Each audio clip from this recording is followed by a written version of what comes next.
Hello, gringos y gringas, beaners and beanerettes. Welcome back to El Racist Latino. Today we're gonna talk about the Bondi Beach terrorist attack. And first disclaimer: until we know, I don't think we know enough to say it was uh, Islamic kill all the infidels kind of attack. And I am also not saying it was a false flag. We are just experimenting and checking the facts. There's a couple of things that are weird. Um, in principle, what we know so far is that two males, a father and a son of Muslim descent, Arabic descent, they went to Bondi Beach in Sydney, Australia, with guns. It looks like the way that they handle the guns and reload, it looks like they have been trained for this or they know how to do this, which makes kind of sense. I mean, you wouldn't go to do something like that without even, learning the basics. I mean, nobody, oh, here's a gun for the first time, go kill people. It makes no sense. So obviously they were trained. Then the question goes, by whom? Was it like a proper professional military training by some covert government agency or terrorist agency? Did they train by themselves, just in the backyard? Who knows? This we don't know yet. And the attack was against a group of Jewish people who were celebrating Chanukah, which is Hanukkah with a C before, some festival like the Christmas of the Jewish people, this we know. And obviously direct attack against the Jews, which is of course bringing all of this anti-Semitism situation going on. How bad is the anti-Semitism? This conversation that we keep having non-stop since, I would say, a couple years, maybe more, since October the 7th mostly. And yeah, there's a couple of these are the facts, I guess. 15 people dead, I think 42 injured, 15 or 16 people.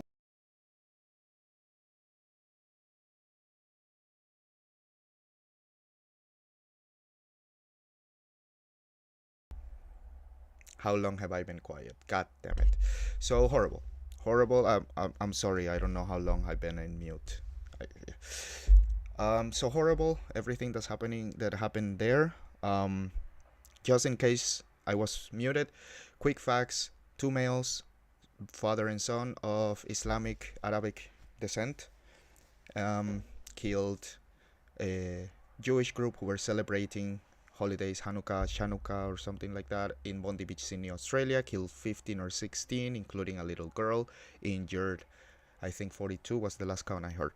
So, um, the conspiracies. Who did it? Like, what do we know? What's going on? So there's a couple of things that are obviously weird, as usual. In all of these things, like, I understand the system or the real journalist or whatever, um, talking shit about people, the conspiracy theories, blah blah blah blah. Oh, they can never accept the real narrative. Why they always think it's Israel? They always think it's the Jews. But dude, like, if things would make sense, people wouldn't ask questions. It's the same with the Charlie Kirk thing. I'm not saying anything. Like I haven't made my decision yet. I'm waiting for the trial of Tyler Robinson. We'll see where that goes. But yeah, there's a lot of people inkling into this, like 100% is Israel, and the FBI is like, what are you talking about? The problem is that you cannot side with one, because the people that think Israel did it, they are, there's not enough evidence for that. However, what the FBI is saying is also makes no sense. So people are like, they, with this lack of information or with this uh, coincidences that happen, you open the door to these conspiracy theories, including, for example, in the Bondi Beach. Coming back to Bondi Beach, we have this Jewish guy who was in October the 7th at the festival, lived through those attacks, moved to Australia 2 weeks ago, and now is going through this attack. You would say that it kind of makes sense. like, okay, why is he here? Blah, blah, blah. What a coincidence. It's impossible. Well, the guy's Jewish, and this was a Jewish meeting, Jewish holiday. So the coincidence would be that he was in October 7th, there present, and then he moved to Australia. That was the coincidence. Otherwise, he's acting like a Jewish guy. You know, he went to the Jewish holiday with friends, probably, or family, who knows. So, yeah, extremely unlucky, crazy. Yeah.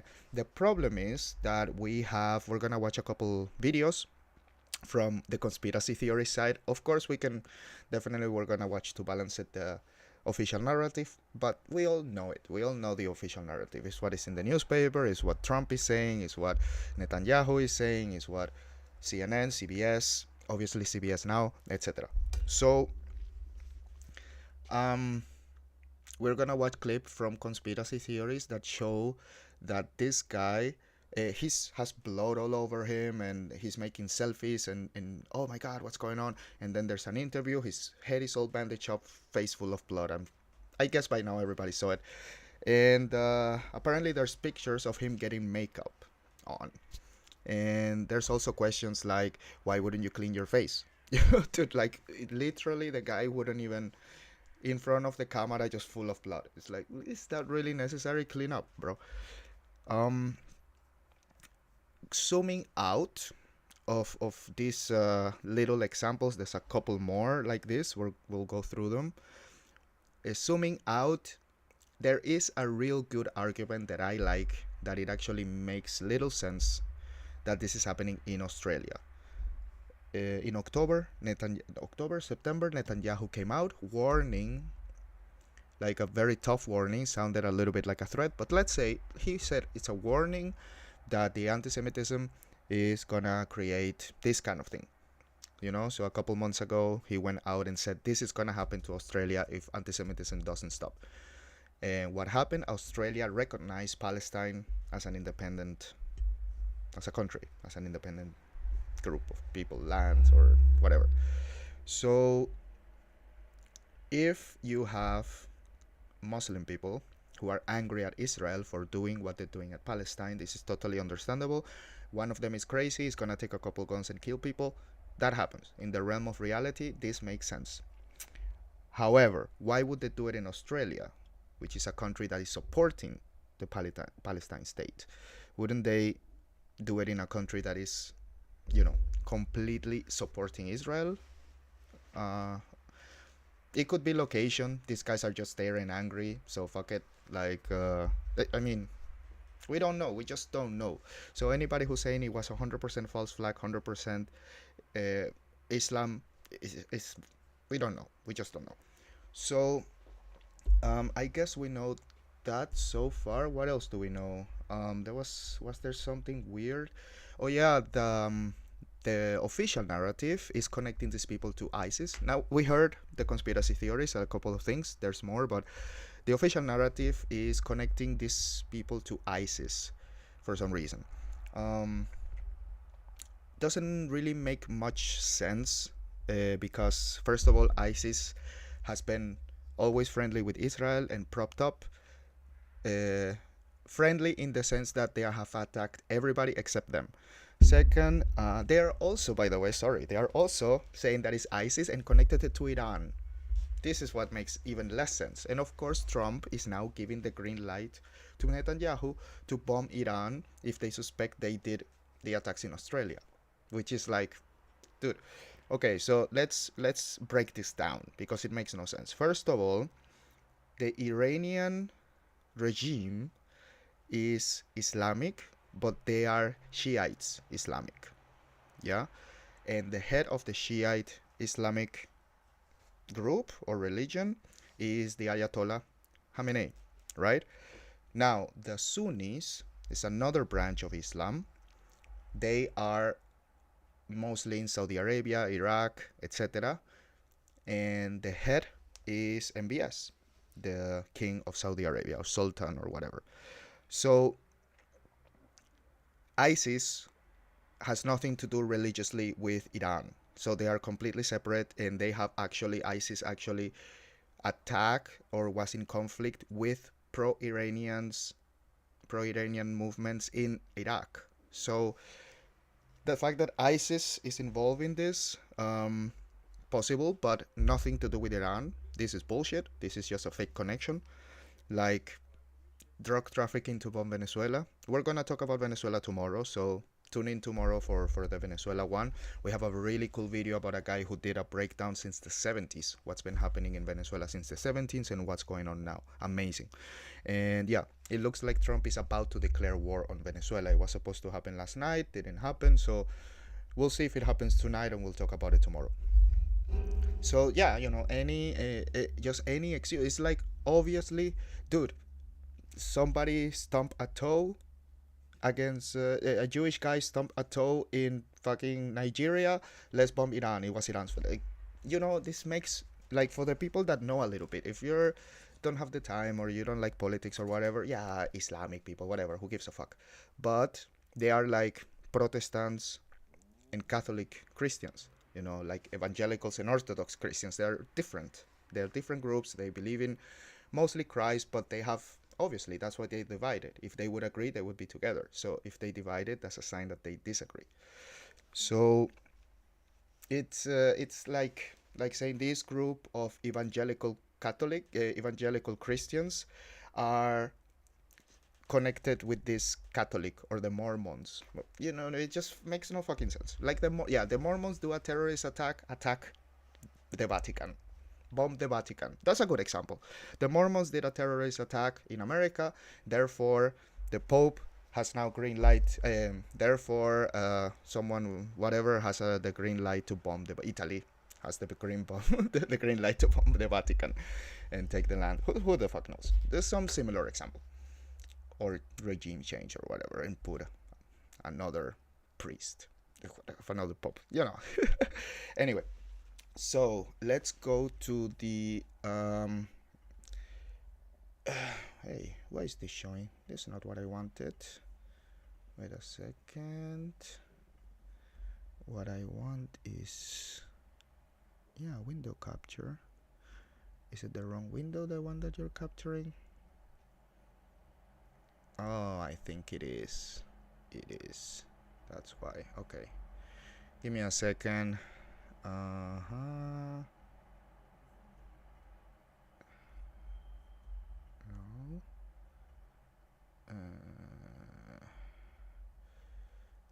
There we go. That's the one. Okay, cool. So immediately I open my YouTube and I have this first video from Jimmy Dore. Obviously, he loves conspiracy theories. He's a comedian also. So, obviously with a grain of salt. And, oh, by the way, very important, I have to remember to say this every time. If you know something that I am not mentioning, you are more updated than me. If something that I said you think it's wrong, you have proof. Hey, by the way, Rafa, this is wrong. And I should say also, I'm Rafael Contreras, host of El Racist Latino, but please call me Rafa. All of this shit I have to figure out, So if I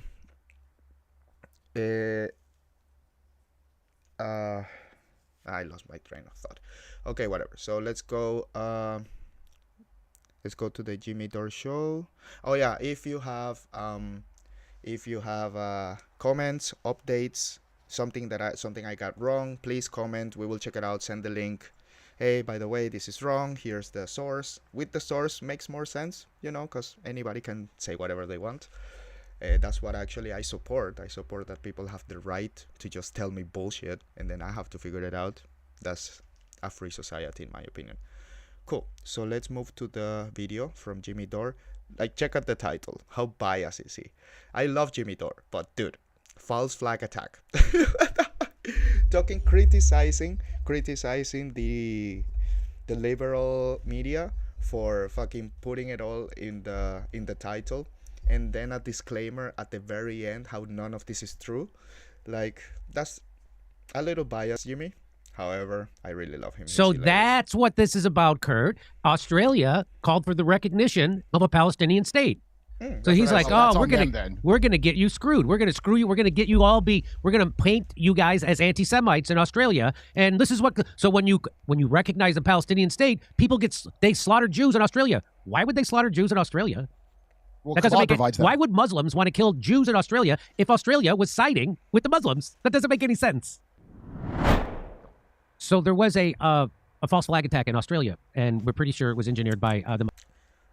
There was a false flag in Australia, like fact. And then he was about to say when I cut him off, I'm pretty sure about something. You can't be pretty sure, bro. Let's see why he's pretty sure though. But come on. So Come there on, was Jimmy. a false flag attack in Australia, and we're pretty sure it was engineered by the Mossad. And let's remember that they're calling it an act of pure evil. But let's remind people what an act of pure evil really is. This is an act of pure evil.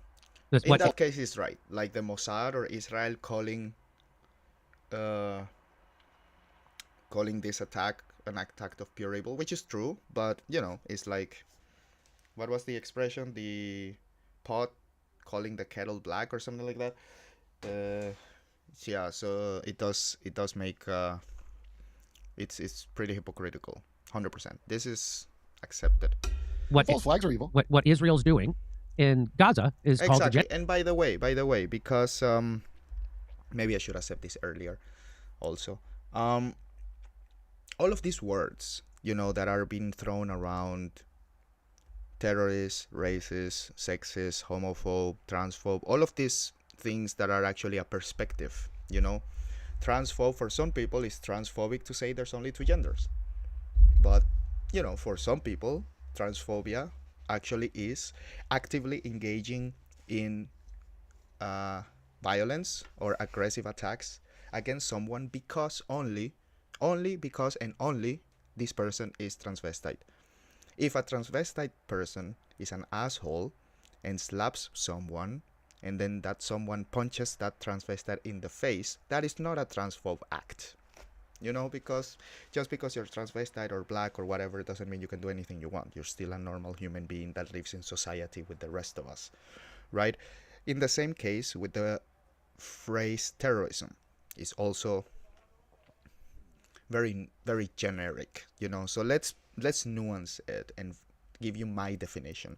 So my definition of terrorism is a group or even a person that commits a terror attack against innocent civilians. This is for me terrorism. It doesn't matter why they did it. It doesn't matter if they had the right to do it. It doesn't matter if the other people deserve it. They're still innocent people. First of all, if they're innocent, they don't deserve it. But if you want to generalize and just think the Muslims deserve it, the Jews deserve it, the blacks deserve it, therefore I'm gonna kill this black person or Jewish or whatever, that's you know, if that person, black, Jewish, is also something or is doing something to you, that's self-defense. It's different. So I'm not saying never be violent. That's impossible. Otherwise you're gonna get, you know, killed, raped, stolen, whatever, you know. So in self-defense. So what does that mean? That means that these two guys are terrorists. Hamas is a terrorist group in the same way that ISIS is, in the same way that the IDF is, it's the same way that the American government is. Like the American government just bombing little boats in the coast of Venezuela, killing 11. That's a terrorist act. Like, I'm sorry, dude. You know, you don't need to kill these people. There's other solutions, you know. So that is for me terrorism, and I will use that term only in this specific case. If someone is making terror, violence, terror attacks, or bringing terror into humans, into innocent civilians, that's from there comes the terrorism, because they bring terror into them, right? A gang, a mafia, the Italian mafia, that was a terrorist group. And even corrupt policemen, you know, they're terrorist groups. All of that. If you're fucking up some innocent person, you're a fucking terrorist, dude. Stop doing it. So, yeah, I mean, you know, not if you caught in line, you know, whatever, but you know what I mean. Very being violent and aggressive against them. So that's what a terrorist is for me. Let's move on. The genocide, and that's pure evil. So they're doing what was done to them in World War II. They're now doing to someone else, so they could steal their land, and they're doing So the funny thing about this attack in Australia, so they say there was some Muslims who attacked Jewish people on a beach at the first day of Hanukkah. Is that what it is? And they're having a celebration, and they just started shooting them, right? So and of course, Jimmy brings up a tweet from the absolutely not conspiracy theorist Candace Owens, obviously. has all the hallmarks of a false flag. By the way, it's like a block away from a police department, yet it took 20 minutes for the police to respond. Jimmy, Australia gave up all their guns after the first mass shooting they had. That's right. They gave up all their guns. So how did some Muslims sneak guns in? Right. And if a Muslim wanted to go shoot Jewish people, why would they go to Australia to do it?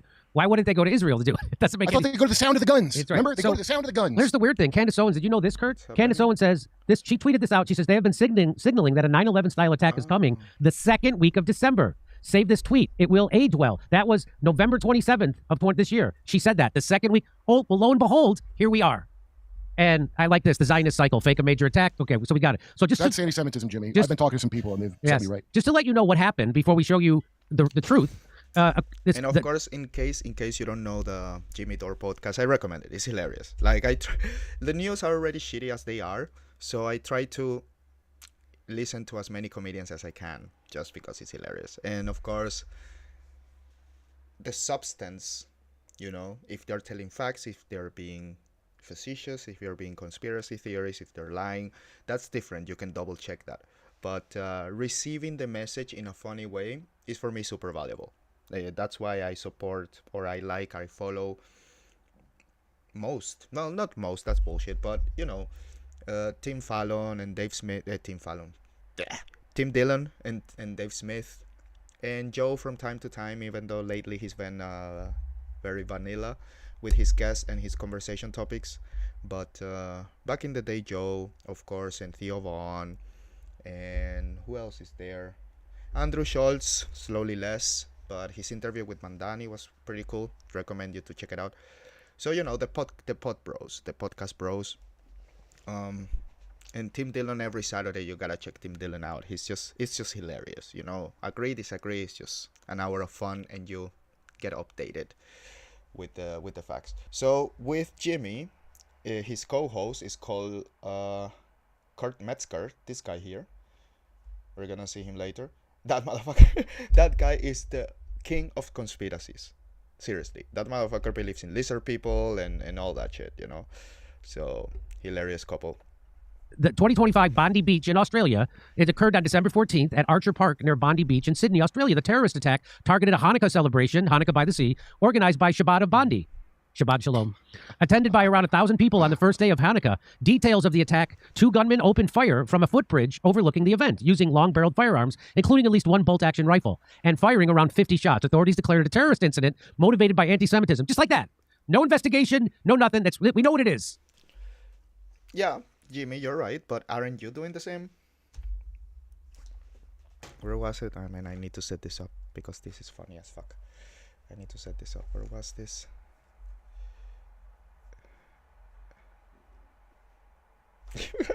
Here, like this. Jimmy, don't be a hypocrite, Jimmy.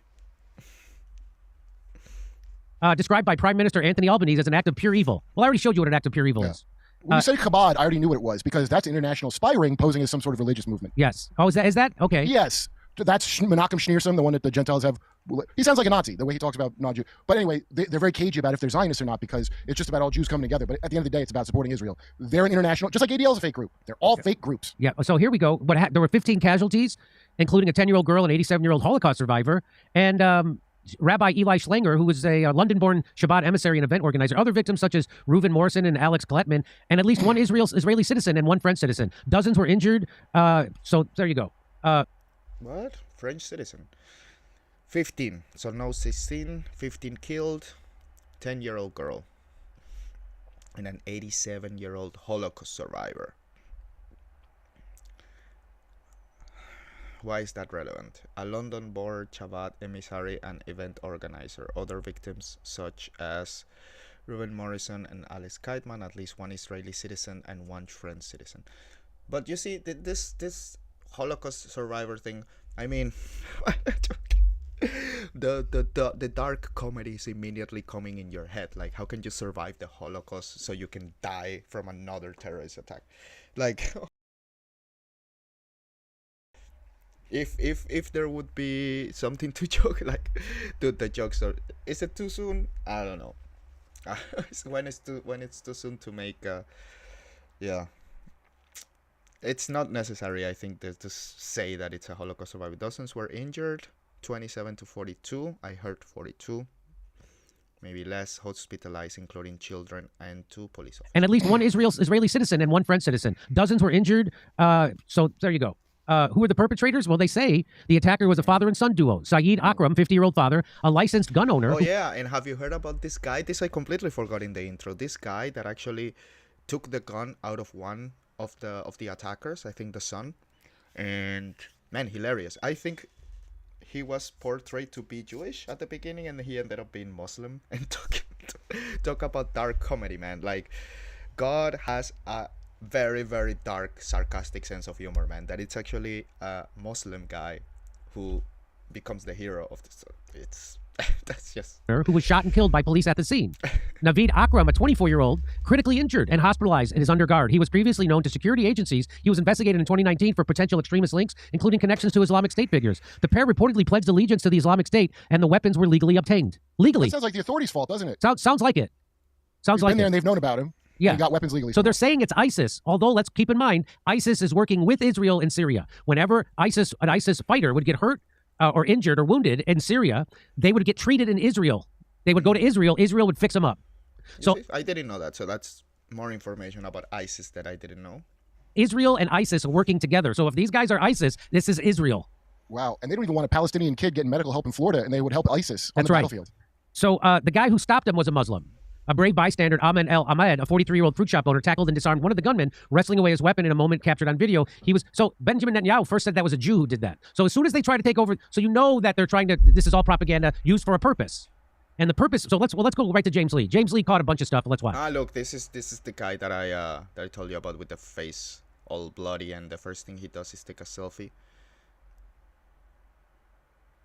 Isn't that weird? Isn't that weird? Okay, sorry, I was just trying something. Doesn't work, whatever. There's something about this whole thing that just doesn't make any sense. So what's going on here? What's going on in Australia? Who are the paid actors? Who are they being paid by? And what's the ultimate objective here? The Jerusalem Post is now pushing a narrative saying that Iran was maybe involved in the Bondi Beach shooting. They say that Israeli authorities are investigating whether state actors, chiefly Iran, were involved in the mass shooting attack against Sydney's Jewish community at Bondi Beach on Sunday. So you know they want a war with Iran, and this is the way to get their war with Iran. Israel wants a war with Iran. They got Trump to bomb them once already. Within his first couple of months of presidency, Israel was able to get Trump to bomb Iran. So they want to bomb Iran and overthrow. So Israel has been on a oh man, and have you heard? John Kiriakou, ex-CIA, and for the looks of it, the jury's still out with ex-CIA agents. I don't think the jury will ever come back, because they're ex-CIA. And there's a couple of people that don't believe that ex-CIA agents are like Mike Rowe, who goes in with Joe Rogan a lot. In this case, this guy, he became a whistleblower exposing the torture program, especially Guantanamo Bay and stuff. And he went to prison and everything, and he's doing things against his best interest. So when it comes to the actions he's taking, he could look like one of the legit ones, you know? What's this? Dole? He went on a podcast. Jimmy, is it? I think it's also, oh fuck. Dole something. John... Let's see if we can find it. Okay. Julian Dory. He went on this pod, which, by the way, is pretty cool. I recommend everybody check out Julian Dory's pod. He went on this pod and he said that it's the first thing that ever made sense in my head. Why did Trump bomb Iran? Because it made no sense politically.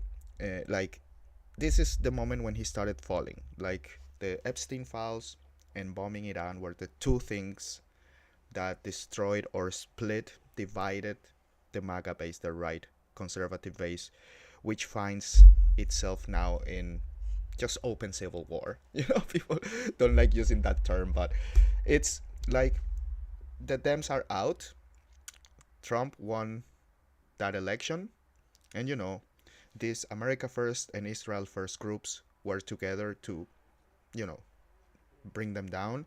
Once the liberals were down and now Trump is in power, you know, we peel one layer of the onion and found this inner problem that everybody has, that the people have, which is the constant support for Israel financially and politically and socially, and censorship laws and whatever Israel needs, the US is doing.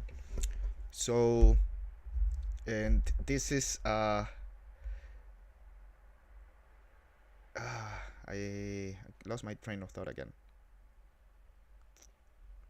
Yeah, so in this case, this is where we find ourselves now in the that's why.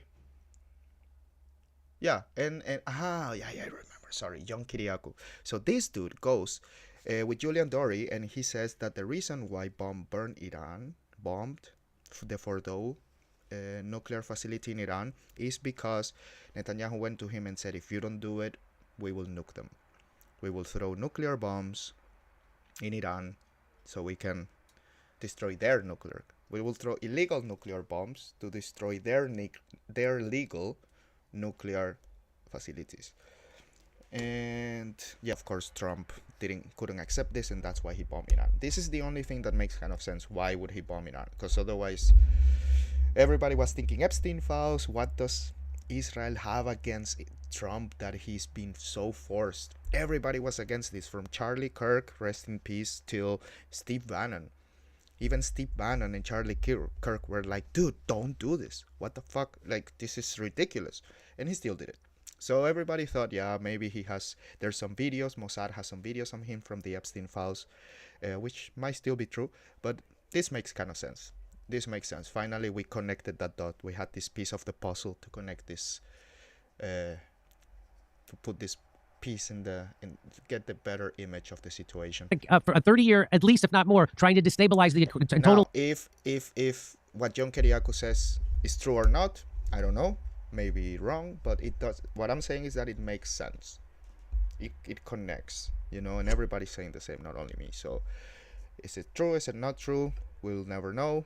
But I guess it's one of those secrets, like Israel has nuclear weapons. Nobody knows, right? Nobody knows if it's true. Total Middle East. They got Libya overthrown. They got Iraq overthrown. They got Syria overthrown. They're bombing the hell out of Lebanon, and now they Yemen, the same thing. And now the final peg is Syria. So I mean, is Iran. So they want this war with Iran, and this is it. And Candace Owens somehow knew this was coming. A lot of other people did too. And here it comes. And so now they're trying to blame it on Iran so they can have a war with Iran. I'm not falling for it, and don't you either. Senior U.S. official told Fox News that if the Islamic Republic ordered the attack, then the U.S. would fully recognize Israel's right to strike Iran in response. So this is immediately already, this is greenlighting an attack on Iran. Already, they've already greenlit an attack on Iran. You got to be so stupid not to see this. Question, Jimmy, how would Israel possibly be able to do that when they've been losing a war in Gaza to civilians they're murdering? That means we got to do it, don't it? So that would drag us into, that's what that's about. They can't do it. Right. Oh, by the way, neither can we. We couldn't win a war with anyone, and we haven't in 80 years. That's right. People call me crazy for thinking events like this might be potentially false flags, right? They say, how can everything be a false flag? But if the first response from Israel and the United States is to say, let's bomb Iran, I think it would be... By the way, something else, man, I need to start making notes. Something else. It has been circulating. I don't have the confirmation for this. Maybe we'll find it and confirm it together. That there was also late, slow response from the police. Apparently, there was a police station right there, very close to Bondi Beach, and they were late to answer, to respond, to take action against this terrorist. Similar to October 7th. So, somewhat journalistic malpractice not to investigate that possibility. This is from the Times of Israel, 19th of August, 2025. Quote, in a scathing letter, Netanyahu gives Australian Prime Minister until Rosh Hashanah to act against anti-Semitism. Or what? So he sent him a letter saying you have until Rosh Hashanah to act against anti-Semitism in Australia. By the way, Candace Owens banned in Australia. Did you know that? Because she said she doesn't like a genocide. And so they immediately, the Zionist Organization of Australia, got her banned. So this is, again, did to Charlie Kirk for that. So the control that Zionists have is not just in the United States. It's in Australia. It's in the UK. It's in Europe. Look what they did to Jeremy Corbyn. So this is, they have a long tentacles of Israel. Israel, a country of 9 million people. It's unbelievable. They're getting Trump to overthrow Venezuela right now. It's unbelievable. They got Iraq done. They got Libya done. They got Syria done. They want Iran done. Did he say that they're getting Trump to overthrow Venezuela? Is it in Israel's best interest to overthrow Venezuela? Huh. That's interesting. Oh man, I would like to be there and ask and tell Jimmy, whoa. how is in Israel's best interest that Trump overthrows Venezuela? This I would like to know. And done. It's unbelievable. So here we go.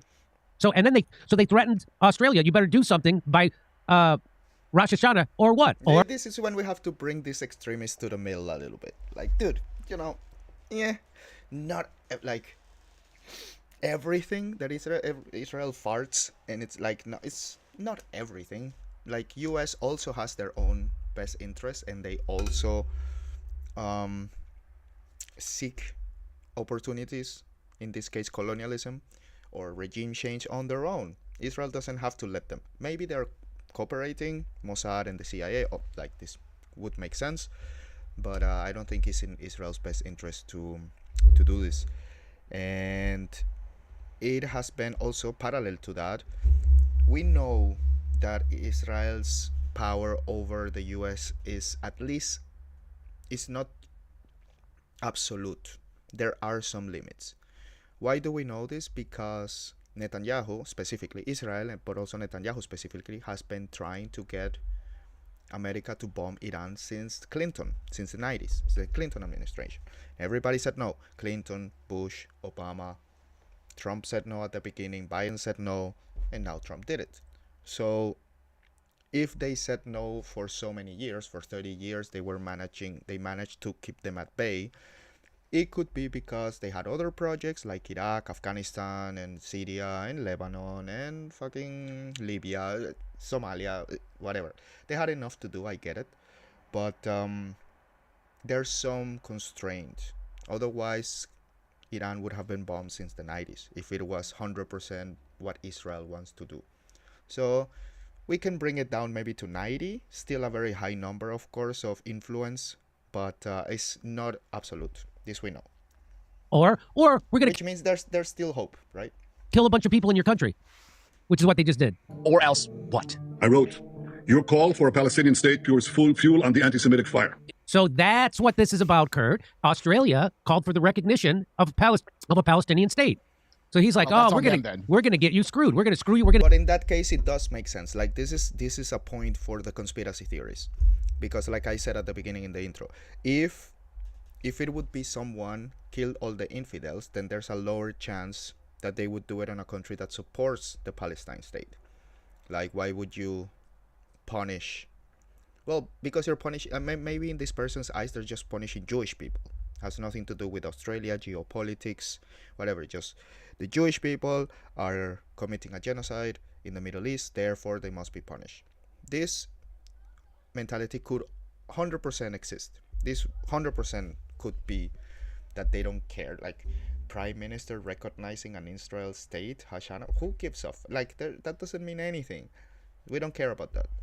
It's possible because that really doesn't really mean that much, politically for the Palestinians specifically. We have Spain, France, England, Canada, all of them declaring the Palestinian state. And what has changed? Actually, the ceasefire just ended, so they're starting. It's worse. They got the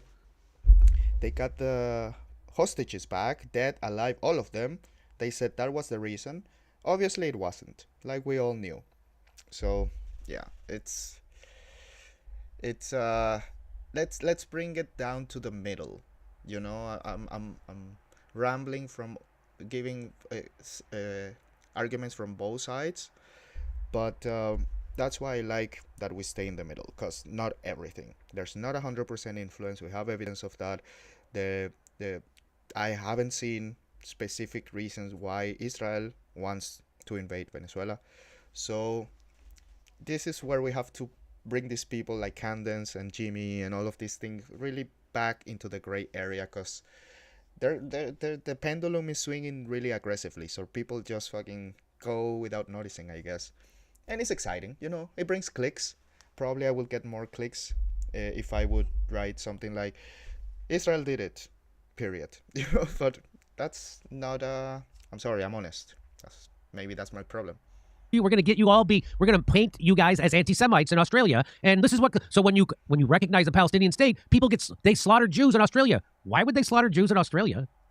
Well, that doesn't make it. Why would Muslims want to kill Jews in Australia if Australia was siding with the Muslims? That doesn't make any sense. Legit. Oh, because they were encouraged by siding with Muslims, and because they're so crazy, Jimmy. They're not like you and me and Betty Weiss, good people. Yeah. Once Australia recognized Palestine, naturally that's going to lead to crazy Muslims killing Jews, brazenly shooting Jews, which no one else in Australia can get a gun that easily. Right. I don't understand how they got guns.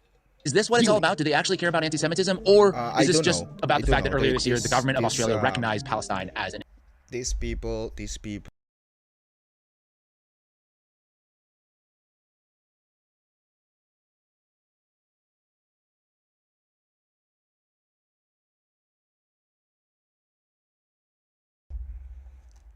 On this specific issue, I hope again I wasn't in mute for long. I need to solve this problem somehow.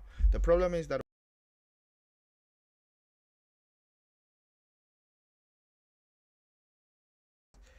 it's like a safety that if I just, there's a sensor here on top. I don't know if you can see it. I don't think so. No. And if something goes on top, yeah, I need to fucking, I don't know. Anyway, so let's keep going. As an independent state. I posted this earlier today. Naveed Akram, one of the alleged shooters in the Bondi Beach attack. Yeah, oh yeah, this Google research thing. I heard the counter argument makes sense, which is if Mossad has intelligence about a terrorist group or a couple of people, whatever, doing this, then of course they would Google them. Who the fuck is this guy? So this, I mean, of course, it's suspicious and all that stuff, but there is really strong Steelman argument against it, which is like, yeah, Mossad would investigate if they would get warnings, you know, terror warnings. So yeah, I don't take this Google search in this case, different with the Charlie Kirk thing, but in this case I don't take it so serious. Was searched in Israel on December 9th. You can see right here the massive spike today once the news broke of the horrific shooting. But if you rewind a couple of days or a few days, December 9th at 4 a.m., there were some pretty significant spikes or search traffic for one Naveed Akram. On that note, where is the police? There is a police station. Oh shit, that's right. I actually wanted to do this. I wanted to because I actually like the fact that I use the map. I don't know, I'm a map person, as I said before, and I wanted to do exactly what this kid is doing. Jim Lin, what's his name again? There. It's a pretty cool kid, by the way. That Jim Lin, or the Asian dude. Let's see, Bondi Beach. Let's see what's going on the ground, right, guys? Let's check it out. Small beach, very small, and let's see. You know what I'm gonna do also? I didn't want to do this, but I think we're gonna have to be strong, and I know there are horrible images, but I think we need to watch the footage from the ground from that day. Watch it again. I've seen it already, of course. I guess most of you have also, but to give us context or where all of this is happening, right? I think I remember a bridge. I never done this before, actually. I didn't do this beforehand, so I don't really know what I'm looking at. We will have to rewatch the clips. Was it here? They were standing in some kind of stairs in the bridge. In some kind of, on top of the stairs there was a tunnel. I remember kids were coming out, maybe here, something like this. They were at something like that, right? Probably exactly that one. That might make sense that they were there, but that's kind of far from the beach, isn't it? Or unless, were they here? It's possible that they were here. I don't know. We'll see.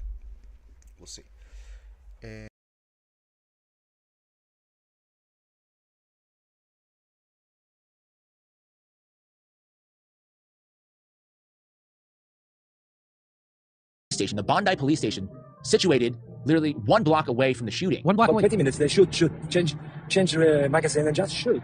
With this, so they were shooting for 20 minutes. They changed the magazine, started shooting again. The cop for 20 minutes. The cops are 1 block away. Nothing happened. That's exactly what I said. 20 minutes. 20 minutes, and the police station is 1 block away. Suspicious, right? The Pam Bondi police station? Right? Is this the Pam Bondi police station? not be like the worst place to do an attack like this. Could there have been a potential stand-down order? We don't know. But something that we do know is that the Mossad is now evidently getting involved. Allegedly, Mossad sent warnings to Australia about anti-Semitic terror attack risks. That's what I mean. If Mossad sent warnings, it makes sense that they Googled their names about anti-Semitic terror attack risk. The local police commissioner denied that there was any intelligence prior to the attack, though. It's not very easy to believe Mossad. I would actually, in this specific case, I would believe more the local police commissioner. Because even if Mossad knew, that doesn't mean that they're gonna warn them. Mossad is a crazy, evil, manipulating organization. Like the things that they do and they let happen. They do stuff, but they also let stuff happen. And yeah, to the decadence of innocent civilians. Whichever religion, that doesn't matter. We're all human, man. Risk. Like, why is the Mossad getting involved in this? You know, it's kind of like right after Charlie Kirk was assassinated and Netanyahu came out and said, no, this definitely wasn't us. And then the ex-head of Mossad came... Man, I'm sorry I'm interrupting so much, but this is what I mean with the fucking conspiracy theories. Why is the Mossad involved in this? Because the attack was against Jewish people. What the fuck, man? If there would be, on the 5th of July, some Muslims, or whichever religion, whatever, 2 people go and kill a bunch of Americans, don't you think that the CIA might be interested and involved in what the... Come on, man. Come on. Of course Mossad is interested. Dude, they are... I mean, you could argue that Mossad is supposed to protect Israel and not all the Jewish people in the world. I don't know if that's in the description. Mossad, the intelligence agency of the world Jewish community or religion. So that's kind of weird, but in the same example as Americans, man. If Americans are attacked in a foreign country, the CIA is gonna step in, obviously. So come back to the gray area, bro. Mossad came out, oh no, we don't assassinate anybody. It's like, well, who the hell was asking you guys? Why are you getting involved in the action? Nobody said anything about you guys until you did. So great work again by James Lee, 5149. Everybody check out his work. That does good work. Max Blumenthal reported on paid actors committing acts of anti-Semitism in Australia back in February. We're going to show you his report right after this word from our sponsor. We'll be right back. Hey, we live in an age of unprecedented access to information. And ISIS is an enemy of Iran, which has never confronted Israel. Yeah, this we saw. But there's a much deeper... This we spoke about already. Blah, blah, blah. Story here. And here's the story. So this is last February. Max Blumenthal explained how Australia was hit with the suspicious wave of anti-Jewish incidents carried out by paid actors. And how Israel... So let's listen to it. This is from last February. Max Blumenthal nailed it back then. We talked earlier about the Israeli concoction of anti-Semitism. How anti-Semitism often is either faked or exploited in order to advance Israeli objectives. You know what? I think... Let's try to see if we can... Bondi Beach footage. Let's see if we can... Bondi Beach gunman who killed 15 people. I mean, it would be nice. Bondi Beach timeline of attack. Channel 4, I remember this. It's a place already famous across the world. But now Bondi Beach has a new indelible legacy. The scene of a mass slaughter of Jewish people. It is where we saw. So yeah, so it is here. Where was it? But isn't that far from the beach? Like, dude, you're shooting from here to here? Why don't you get closer? I don't know. I shouldn't tell killers how to kill more people, but bro, I don't know. You're gonna do something, do it. I'm sorry. Oh man, that's dark. I apologize for. Yeah, I mean, yeah, that's the bridge. So it's either here or here. There's 2 of them, right? People celebrating the first day of Hanukkah on Sunday. It was here in a fenced-off event on Sydney's iconic waterfront that a father and son shot into a crowd unable to escape. 15 people have been confirmed dead. The oldest, Alexander Kleitman, an 87-year-old Holocaust survivor. The youngest, a 10-year-old girl called Matilda. Oh, that's fucked. Pete Meager, a retired... You see this girl. You live your life, bro. 87. You live your life. This girl, man. Pray for her. You can pray for him too, and all the other 15 deaths, and also for the 42 injure people, that they get well, that they recover psychologically and physically. However, there's no excuse. There's no excuse. I see life as a game, right? As a game we should all be playing, including politics, including, business and manipulation and pickup and, relationships and Machiavellism and all of this stuff. The social dynamics. It's all a game. However, I will always say that kids don't play.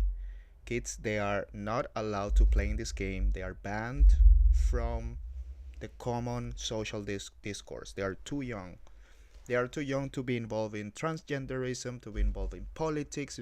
They just need to be kids. They're just innocent children. Leave them the fuck alone until they turn 18. Then whatever, free. You wanna say something about me, whatever, free. I'm playing. I'm here in the field. This girl didn't deserve this. And I pray her soul is definitely in heaven. 100%, of course, children go to heaven immediately. So, yeah. Very sad. Very sad. I didn't intend to wear black today, but, it's appropriate. So, this poor girl, Jewish, Muslim, white, black, it does not fucking matter. She is a 10-year-old girl, innocent. She doesn't know. It's not fair, man. That's not cool. 10-year-old girl called Not Matilda. Cool. Not cool. Pete Meager, a Please pray for Matilda. retired detective sergeant, was also killed, as well as London-born rabbi Eli Schlanger. At least 38 others, including 2 police officers, are being treated in hospital. Some are still fighting so that's where we come to 42. 38 civilians. No, that's 40. 38 civilians, 2 police officers are being treated. I guess all kinds of their lives. It's kind of like I don't know, it's fish in a barrel. Like the guy had I think of what I've been told, he had an automatic rifle, big gun, standing on the bridge, and just target practice. So I sort of opened the blind to see what was going on, and I just saw an older lady get shot, and she was on the floor. Saw an older guy get shot, very badly injured on the left. Look at this guy's face, man. Look at his eyes. This guy's in shock. I could not imagine. I could not imagine going through that.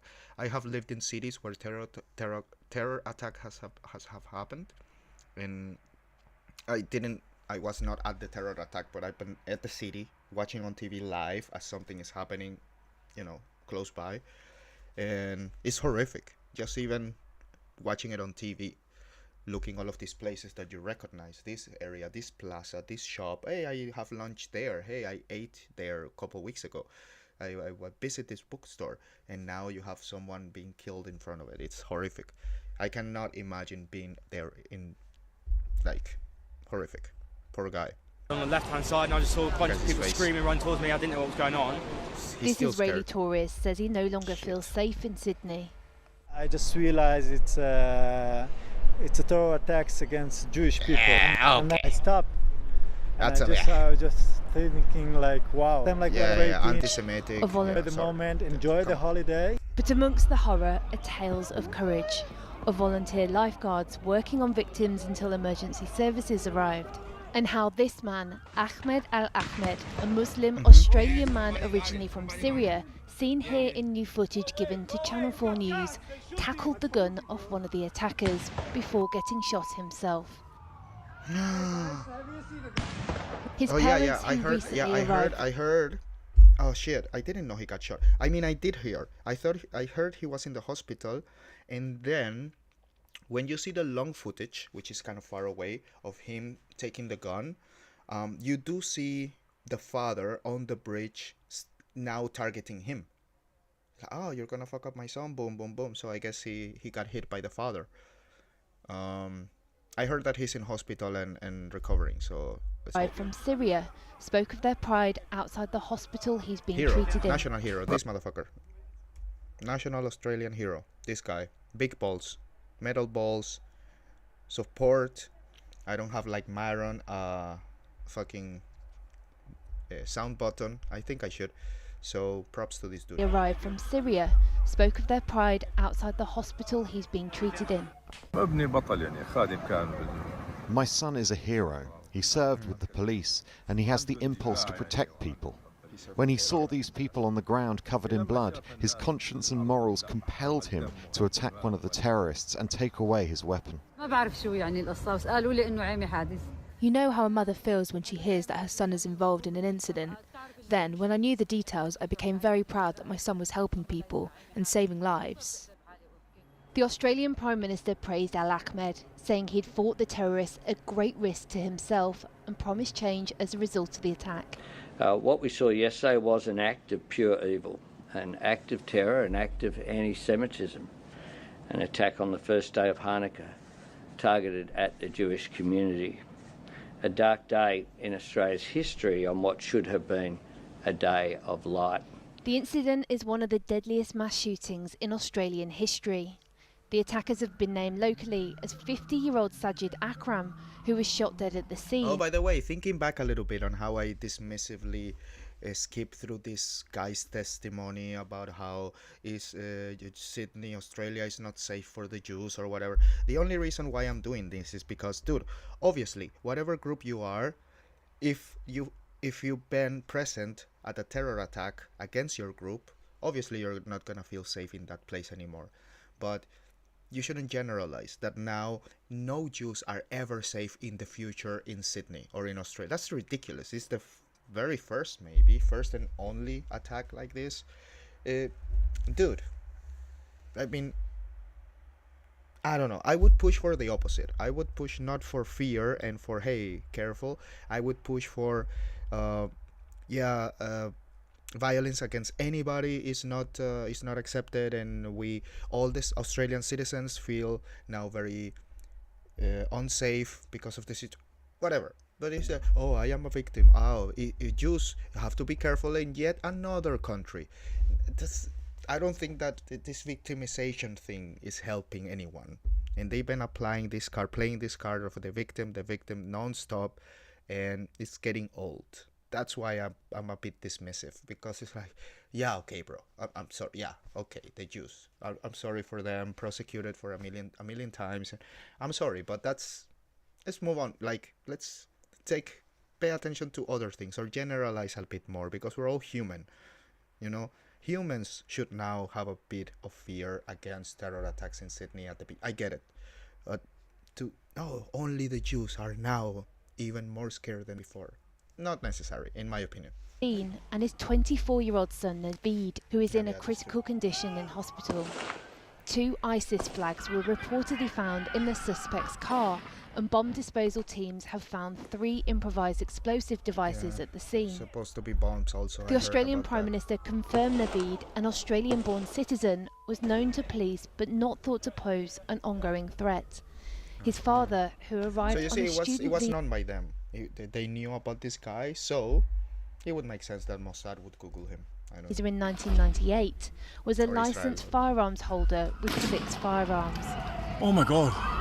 The shooting has led to promises to tighten gun licenses, but they are already heavily restricted after a mass shooting of 35 people in the Tasmanian town of Port Arthur in 1996. A near ban on automatic and semi-automatic rifles and a government buyback scheme led to a huge reduction in mass shootings. But firearms registrations in Australia have been increasing, largely down to individuals owning more guns, something that the government is now considering restricting. Even more? On Bondi Shore, there are floral tributes and moments of quiet reflection. The spot supposed to be the Sunday scene of Jewish celebration has instead become a memorial to lives so callously taken, as people here mould the question how those celebrating a festival of light could have been plunged so violently into darkness. Well, joining me now is the Australian broadcaster Hamish MacDonald, presenter of Mornings on ABC Radio Sydney. Hamish, Netanyahu had incredibly strong words for Albanese, which he has rejected. But how heavy do these accusations hang in Australia today? I think the great difficulty that the Prime Minister is going to face, Krishnan, in responding both to Netanyahu and the international community is that those sentiments described by the Israeli Prime Minister are shared by a significant proportion of the Jewish community here in... Okay, now we know where he stands. Yeah, this is definitely the fault of anti-Semitism. Yeah, again, it's you have no evidence for that, so not yet. So far, actually, the evidence says otherwise. I wanna see if we can talk about this guy. Is it? Let's go back to Jimmy. Doesn't it justify Israel's existence as a supposed sanctuary for the Jewish people? There's a fascinating investigation taking place in Australia, and I think it will soon turn into some kind of cover-up. I tweeted about this a few days ago. Australian police are investigating whether, quote, overseas actors or individuals are paying local criminals to carry out anti-Semitic crimes in the country. Prime Minister Anthony Albanese says anti-Semitic attacks are being, this is his words, perpetrated by people who don't have a particular issue, aren't motivated by an ideology, but are paid actors. He added, quote, it's unclear who or where the payments are coming from. The shadow Home Office minister from the opposition party wonders if, quote, a foreign government is engaging in state-sponsored terror. Here's the BBC. Anti-Semitic crimes may be funded overseas, say Australian police. It's been reported, back page, but reported in British media and Australian media. And in Australia, the fingers were initially pointed at Iran and Russia, of course. And then once there was no evidence that Iran or Russia were behind this, they stopped pointing fingers. Because who would do something like this? Which country would, I don't know, fake anti-Semitism? Well, it reminded me of something that happened at the dawn of the first Trump administration. There were thousands of phone calls and bomb threats to Jewish American institutions like community centers, synagogues. And it turned out, after this whole freakout, where the Senate was putting pressure on Trump to condemn this and claiming that because of Trump, there's a rise in anti-Semitism and Jews are in peril because of Trump. You know, this is the New York Times threats. This same anti-Semitism thing, I don't think that's constructive. That's not helping to find out who did this. I'm sorry, Max. I respect you and everything, but... So they could point to these acts of anti-Semitism so they could shut down debate online and so they can... No, this we know. That's why they are doing it. That's what I mean. This is actually shutting down conversation, or it's not encouraging it. I encourage more information, more investigation. Even Candace Owens' case. Like, dude... Oh man, the Candace Owens thing. Maybe we're gonna have to talk about it specifically because this 4-hour closed-door interview or meeting with Erica Kirk and lawyers, it's so weird. It's so weird. But if Candace has questions and they have not been answered, he should keep asking them. And yeah, people who listen to her will support her, or they would think, oh, man, you're overdoing it a bit. That's on and any person can decide. But even though I don't agree with Candace in a lot, I would never tell her stop asking questions. Ask all the questions you want, man. And then if they land on the other side, then it means there's something behind them. And you will see. But always encourage more. And this anti-Semitism thing is just shutting down all of that. It's like, stop talking about it. This is kill on the infidel, terrorism, and anti-Semitism combined. This is the perfect recipe. It doesn't... I don't know. No, just no. Good. It's familiar, doesn't it? Does it sound familiar? Because I remember, and all these conservatives that are going to buy this bullshit, remember when you think Israel... exploited, it's always going to enter a Trump Palestinian... was recently accused of targeting a deli in Bondi. No kidding. The Hasbro... There it is. Iran targets Bondi deli. No kidding. Is it because there was Epstein files on their desk? When? So is that right? Is that what it is? So Israel blamed Iran for a recent firebombing in Melbourne synagogue. By the time the Australian police said that Iran had nothing to do with it, it was too late. Our own prime minister was blaming Iran too. Semitic. Here's so now here's a guy who was at the Bondi Beach shooting. That's the guy I mean. This guy's name is Arsen Ostrovsky, and it's just because I guess he hasn't gotten around to changing his name yet, so he sounds more Semitic. I was gonna say that sounds Polish Jewish as fuck. And most of them, including Bibi Netanyahu, when they have these kind of names, they change the name for Shalom something more Jewish, like Bibi Netanyahu, like Benjamin Netanyahu.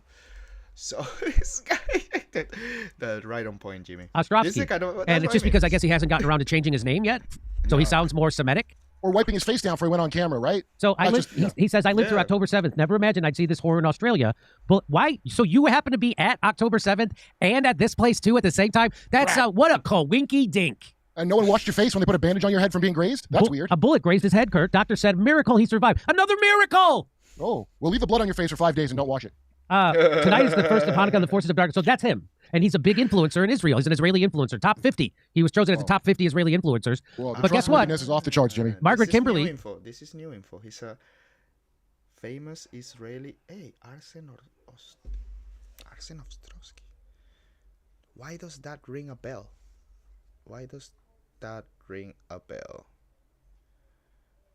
Arsen Ostrovsky.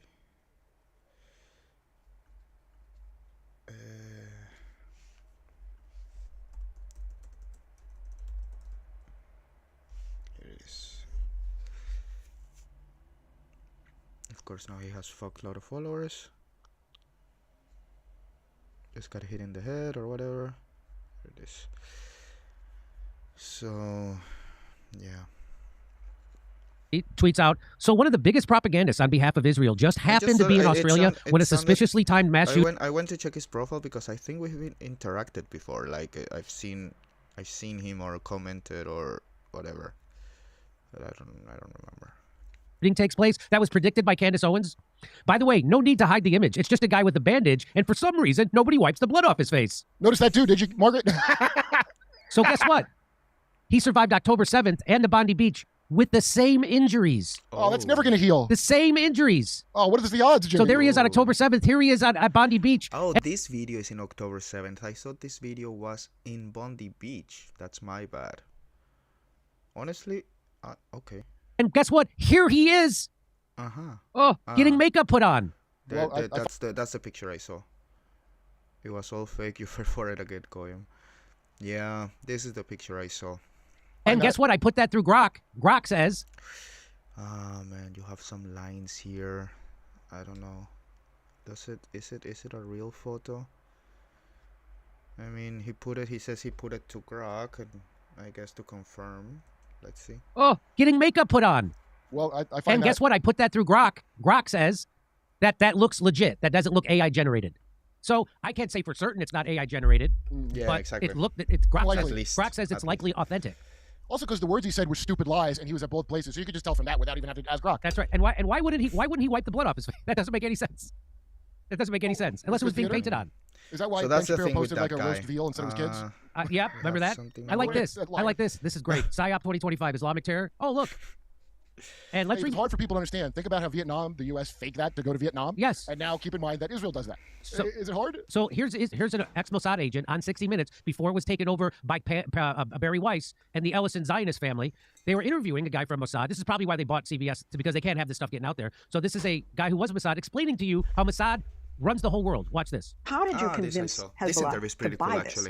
Well, obviously, they didn't know that they were buying. So they're talking about the pagers, when Hezbollah bought pagers, and Israel and the Mossad had rigged them to blow up. And they blew off, they killed kids, they blew off the hands and fingers of babies, stuff like that. So he's asking about that. She's asking about that. It's from Israel. Who did they buy it from? Or I think they were buying it from. We have an incredible array of possibilities of creating foreign companies that have no way being traced back to Israel. Shell companies over shell companies who affect the supply chain to our favor. This is not about Bondi Beach. We know that Mossad is...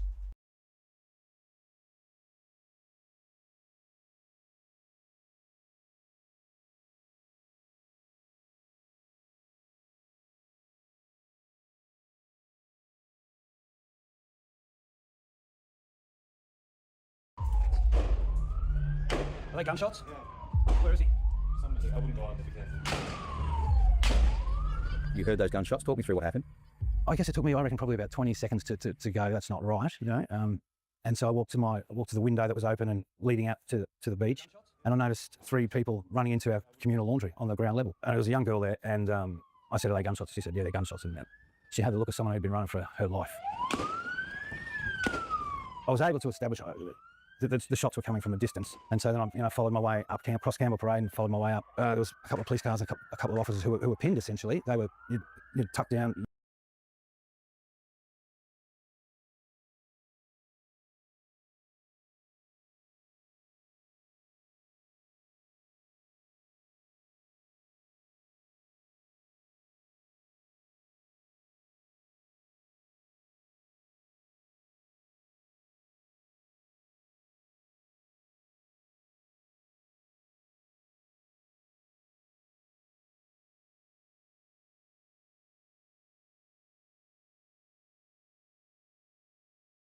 Guns drawn, obviously, and I actually was at the rear of the vehicle, and I actually had a better view. And they couldn't, they were getting fired upon, and they couldn't really stick their head up. Whereas I made a quick calculation when I first got there. When I realised the guy on the bridge was shooting, I thought, by the time he turns, lines me up, I can get down.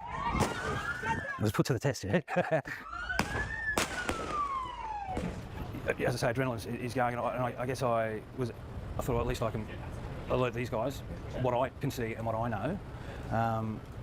But yeah, it descended into a really crazy period where it was obviously, it was all hell breaking loose, but it was very difficult to ascertain who the players were. You saw the hero do his thing. Oh yeah, I did. Yeah, and I actually thought, because while he's holding the gun at him, I thought he'd shot him, and then bang, bang, bang, the guy on the bridge. So then you realise there are two, the one in front of you, and another one on the bridge. That's right. He was in mode, this bloke. Like his customs to me was angry, but he's like. So. You could see it on his face. You could. In his eyes. Man, you were doing an incredible job, shouting out instructions to police, giving them information they can use in real time. Mate, you followed them up.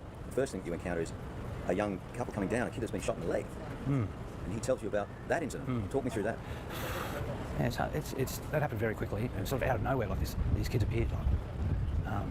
And then I think it was from there, not long after they moved forward, the police. From that was what's happening.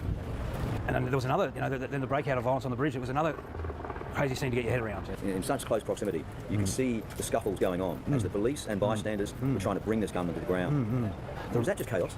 Mate, the police were there. They were torn to shreds, and it's and the police I think handled that really well. They did. I thought, and I guess at that stage people didn't really know who else is, or is there anyone else? So that felt like the sort of culmination of it for me up on the bridge when they had those guys pinned. Do you think Bondi will be Bondi again? We took a big hit yesterday, so it's I don't know. It's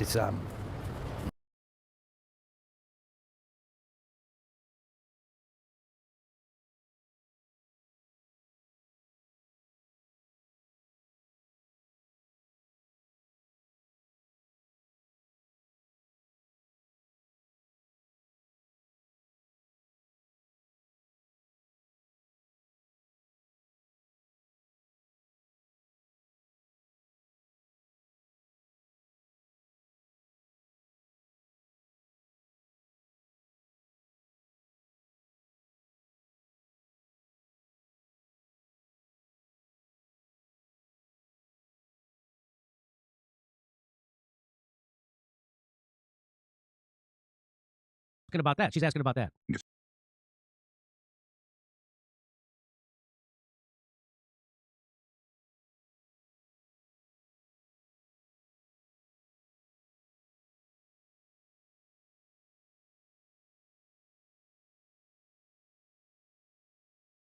Sources in New South Wales Police have confirmed to Sky News that one of the alleged gunmen, Naveed Akram, is now out of a coma. It comes as new details are emerging of what he and his father did in the weeks leading up to the attack here at Bondi Beach. Australian police have confirmed that Islamic State flags were found in their car and that the pair recently travelled to the Philippines. The authorities there said they entered the country on November the 1st and left on November the 28th.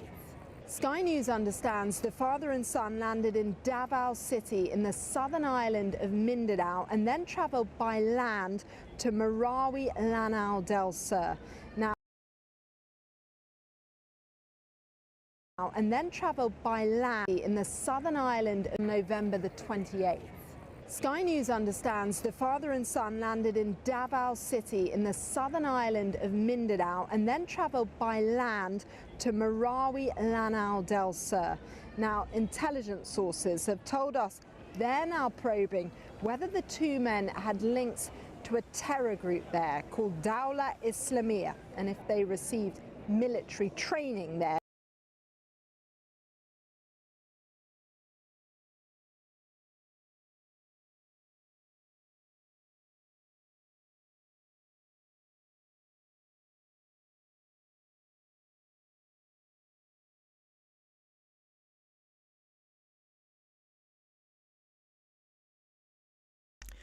This, of course, I would say has no connections to ISIS, but it is then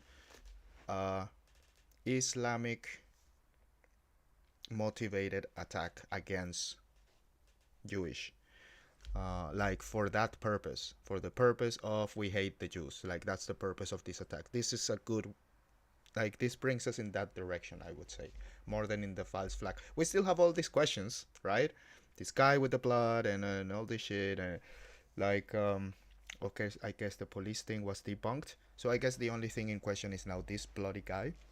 Otherwise, yeah, the ISIS flags in the car are kind of planted. Obviously, feels like a plant. But let's see where this investigation takes them in the Philippines. There too. The area has been linked with some notorious Islamic State militants. And now the Philippines' answer to the FBI is probing exactly what the men did there, who they met up with, and if anything, help them prepare for the deadly attack here in CIA? Sydney. Meanwhile, did anything help them up with, and if anything, the his FBI? answer to the FBI is... The FBI, okay. So they are complaining that Mossad has nothing to do. Why is Mossad getting involved in this investigation? And we are now hearing that the Philippines is answering to the FBI about an attack in Australia. The FBI is not even an internet, like, they should be the CIA. Like, this is even more weird. Why is the FBI getting involved? Why don't they ask that question instead of Mossad? The Mossad is kind of obvious. This is not obvious. Why is the FBI involved? Oops, sorry. Is probing exactly what the By the way, guys, please give me a like, follow, subscribe, all that stuff. I always forget. Did there, who they met up with, and if anything, help them prepare for the deadly attack here in Sydney. Meanwhile, the Jewish community here say not enough was done to protect. Okay, yeah, okay. So let's see. So news, we found out the guy's out of coma, he's alive. And missing shooting hero 2 hours ago. 1 minute, let's see. This man in the white t-shirt wrestled down one of the gunmen during the attack at Bondi Beach in Australia. On Sunday, 2 gunmen opened fire on people celebrating the start of Hanukkah. 16 lives were lost. Police have declared it a terror attack. Since then, the man who stopped one of the shooters has been hailed as a hero. He's even received visits from high-ranking officials, including Australia's Prime Minister Anthony Albanese. But in the hours after the attack, rumors spread online about his identity. A viral post on X claimed the hero was Edward Crabtree, a 43-year-old father of 2 and local fruit shop owner. That's false. Local media, officials, and Australia's Home Affairs Minister confirmed his real name, Ahmed Al-Ahmed. So where did the fake name come from? It appears to trace back to a little-known website, the dailyaus.world. It looks like a news outlet, but something's off. The site has only a handful of articles and most tabs lead nowhere. We checked the domain using who.is. It was created on the very day of the shooting and registered in Reykjavik, Iceland. The site is fake. Its purpose? To spread the false identity of the Bondi Beach hero as Edward Crabtree. Crazy. One website Why? just for that. Still unclear. The claim spread widely on social media and was even repeated by X's AI tool Grok when asked who the man was. Meanwhile, Ahmed Al-Ahmed, the real hero who was shot during the attack, is recovering in hospital. Interesting. That's good to know. So now we know that about this guy. He's good and healthy. Well, not healthy, but he's recovering. It's important. Good for him, and thank you for the lives he saved, potential lives that we're gonna be taking away from this world. You never know how many lives he saved, but I would say that it was more than one. I would go on the limb and put my money on he saved more than one lives at least. 3 days. I guess we don't have that much moment capture. We know about Ahmed Al-Ahmed. Funerals. Okay, so I guess that's it for now. In the latest leads, we've been for almost 1.5 hours. Let's end it here. So what we have learned is that the father and son who made this attack, who killed all these people and actually did this terror attack, we know now that one of them got shot, was in the hospital, is now out of the coma and recovering, I guess, and they made a trip to the Philippines in November. They spent almost a month, the full November, in the Philippines. We don't know why. There's some terrorist connections over there, Islamic terrorist connections. I guess the FBI for some reason is gonna follow that lead instead of the Australian Secret Service, if they have any, or Mossad. I would give more Mossad the guy actually like the lead on this. That would make sense. If it is indeed an attack against Jewish people, not a false flag, then Mossad should take the lead, in my opinion. Anyway, so that's all for now. Thank you very much for going through the whole thing with me and for putting up with the little mistakes. We're improving every episode. And yeah, I will see you tomorrow. As I said, we're going to talk about Venezuela. We're going to go through a video, very interesting video, where they, Propaganda & Co., I think, they break down the history of Venezuela since the 70s. So very, very interesting. And as usual, thanks again. Like, follow, comment, share with your friends, all that stuff. Please let me know if you like it, what I can improve, what I can, besides the microphone problems and the obvious things. And yeah, I will see you again tomorrow, everybody. Peace.